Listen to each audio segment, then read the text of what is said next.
যুবক তুমি কেন কবুল পড়ে বিয়ে পড়ো, আমার তো বুঝে আসে না। বাবা আপনি কেন আপনার ছেলেকে কবুল পড়িয়ে বিয়ে দিচ্ছেন, আমার বুঝে আসে না। ভাই আপনি কেন আপনার মেয়েকে কবুল পড়িয়ে বিয়ে দিচ্ছেন, আমার বুঝে আসে না।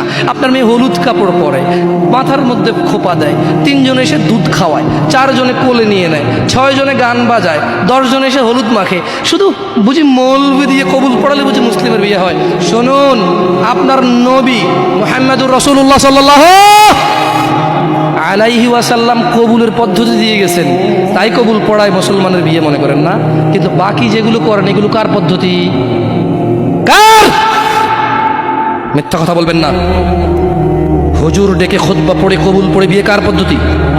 আল্লাহ নবীর। এই গান কার পদ্ধতি? কেন করতেছেন? ওটা তো আপনার বিয়ের অংশ, বিয়ে না হলে তো বাজাতেন না। বিয়েকে কেন্দ্র করে যেমন কবুল বলছেন, বিয়েকে কেন্দ্র করেই তো গানটা বাজাচ্ছেন। কয়জন নবীর উম্মত আপনি? আপনার নবীর নাম কি? আই এম আস্কিং ইউ, আপনার নবীর নাম কি? আমার নবীর নাম মুহাম্মদ রাসূলুল্লাহ সাল্লাল্লাহু আলাইহি ওয়াসাল্লাম। Who is the messenger of Allah for you? আপনার জন্য আল্লাহর নবী কে?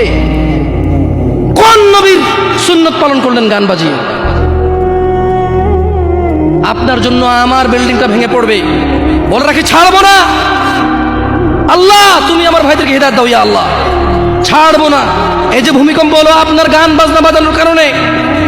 মুহাম্মদ সাল্লাল্লাহু আলাইহি ওয়াসাল্লাম কি মিথ্যা কথা বলে? কারা কারা হাত তোলেন তো যে মুহাম্মদ সাল্লাল্লাহু আলাইহি ওয়াসাল্লাম জানে না, মুহাম্মদ সাল্লাল্লাহু আলাইহি ওয়াসাল্লাম জানে না, এরকম কারা কারা স্বীকার করে?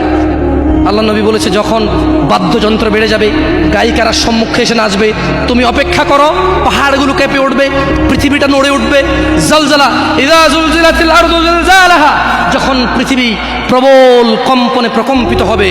ওয়া খরাজাতিল আরদু আসকালাহা, যখন এই মাটি তার ভিতরে যা আছে একদম লাথি মেরে বের করে দেবে, লাশ হোক আর যাই হোক, মাটি বলবে যে বের হও, বের হও আমার থেকে, বের হও, আমি তোর আর কাউকে রাখবো না।